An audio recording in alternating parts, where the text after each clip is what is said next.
Alright, so today I'm reviewing another game by Limited Run Games, and this time it's not a re-release of an older Game Boy game. It is still a Game Boy game, but it's actually an indie game. Yeah, it's really cool actually.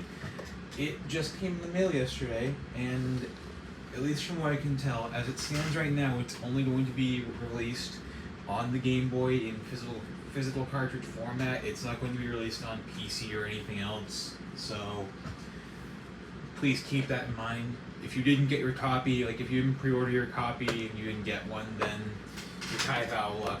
But anyway, the game. The game is called Legion of Evil. And yes, it has a very distinctly colored red cartridge, kind of reminiscent of Pokemon Red's red cartridge, actually. Reminds me of that. I think it might be the exact same color.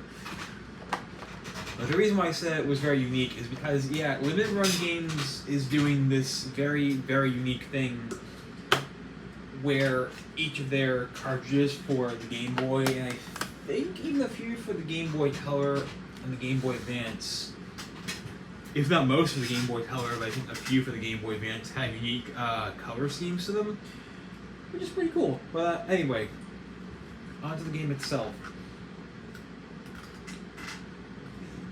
The cartridge in my Game Boy and boot it up. This one is definitely one of the most interesting games I've played so far.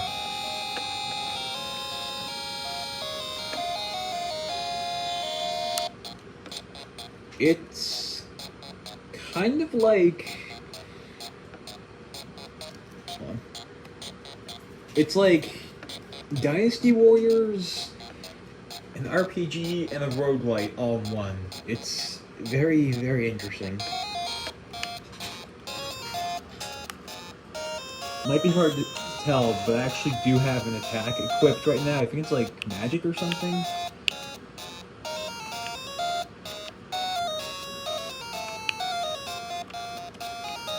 And it might be hard to tell because they're so small. I don't know how I failed to pick them up. But I was trying to pick up those little dots because those are actually current. I think they're either currency or experience or possibly both.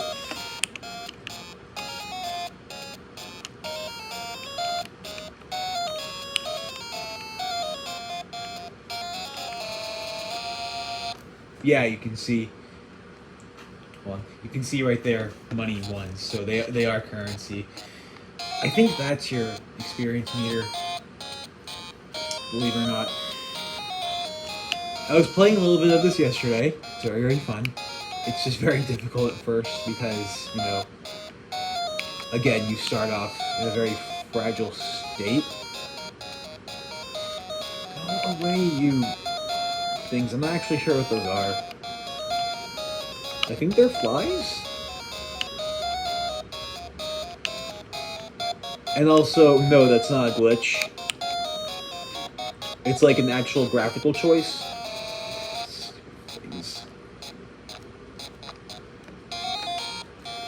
I'm trying to get a chance to show you the other weapons you can get in this game, because there are other weapons.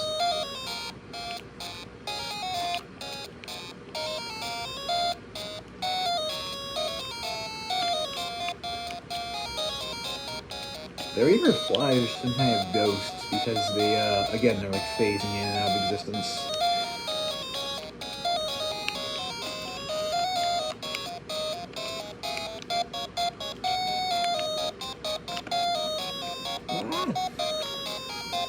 I like the music though. The music is pretty nice.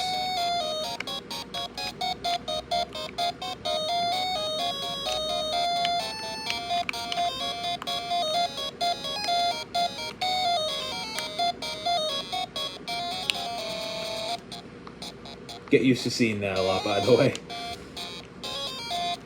It's basically how you grow and learn in the game.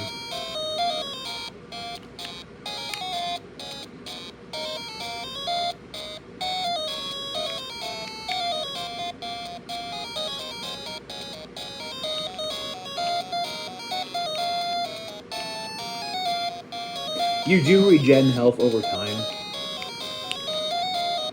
So I point that out.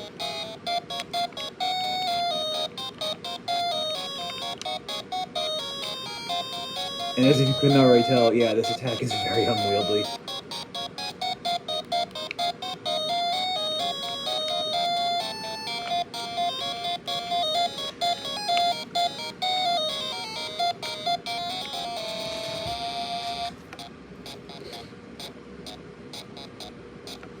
Yeah, in between runs, you can buy upgrades and even different weapons entirely. Don't think I have enough money for anything really. Yeah, I'm just gonna have to keep grinding. If I have enough money to buy one of the weapons myself, as opposed to getting one of the weapons natively in actual gameplay, that's probably gonna be the way that I'll show off a weapon. I don't know.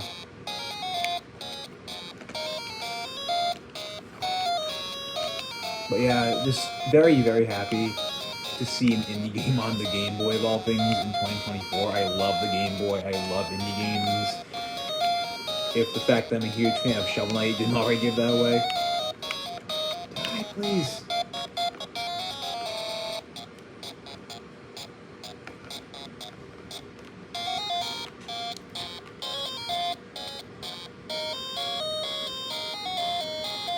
There are bosses.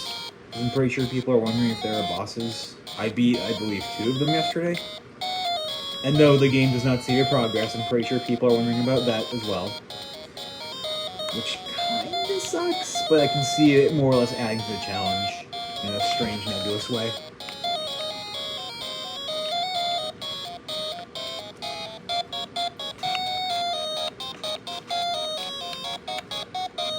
Since nothing really of substance is happening right now, other than me just dying over and over and over and over again, I guess I could comment on some other things that have been happening in the background, behind the camera. So, I've been reading a lot lately. Mostly by using my book port or by listening to audiobooks.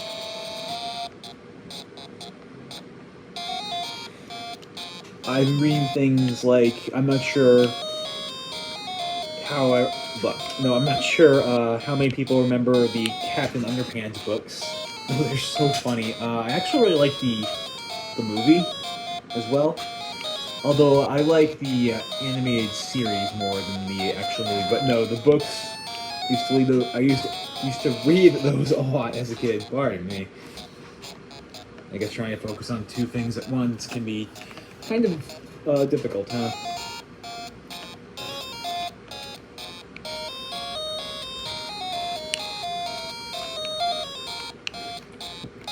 I've also been listening to the Sherlock Holmes stories via iTunes.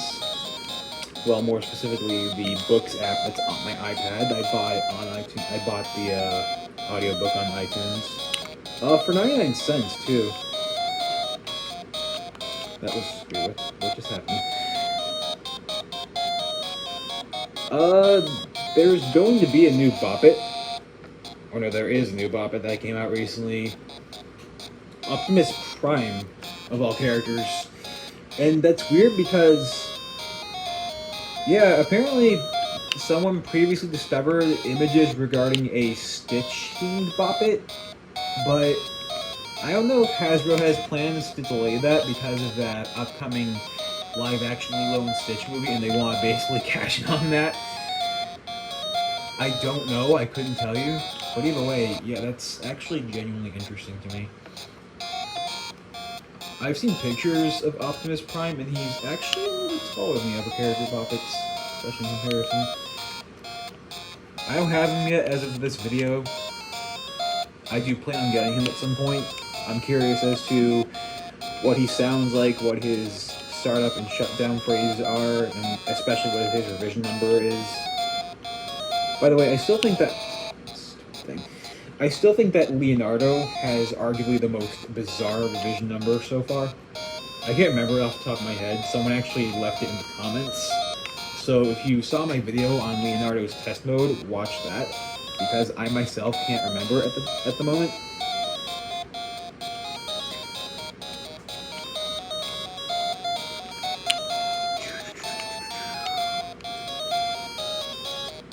In terms of video games, other stuff happened recently, like that new Rugrats game came out recently, Adventures in Gameland.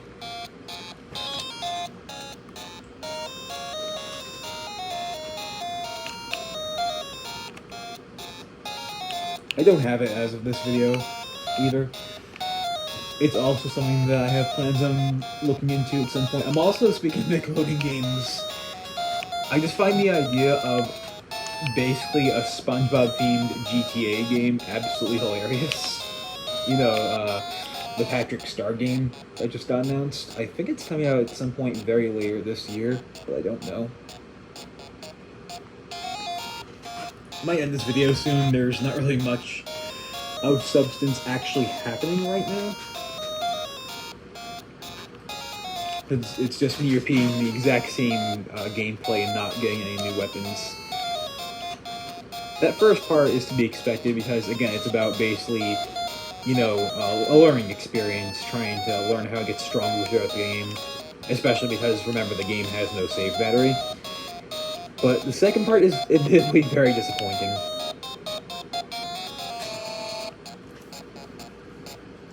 Yeah, I think I'm actually going to end it off here because of the previously aforementioned reasons. So, final thoughts before I end the video off, actually. Very interesting concept. It's, again, basically Dynasty Warriors with an RPG and even roguelike style to it. The roguelike aspect actually comes from the enemies generated, the upgrades and attributes you can get when you level up, which, yes, you do level up in this game, which is why I said that it's got an RPG kind of feel to it. You just didn't see me level up because, for one reason or another, I am not doing very good at the game right now. It's a very interesting concept. I'm pretty sure that people won't have that much of a difficult time getting it, like, say, secondhand, for instance, because I very rarely see limited run game stuff go for really, really high prices.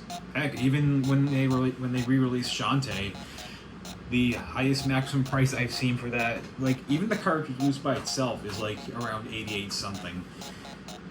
So, yeah. I'm gonna end things off here. Thank you very much for watching.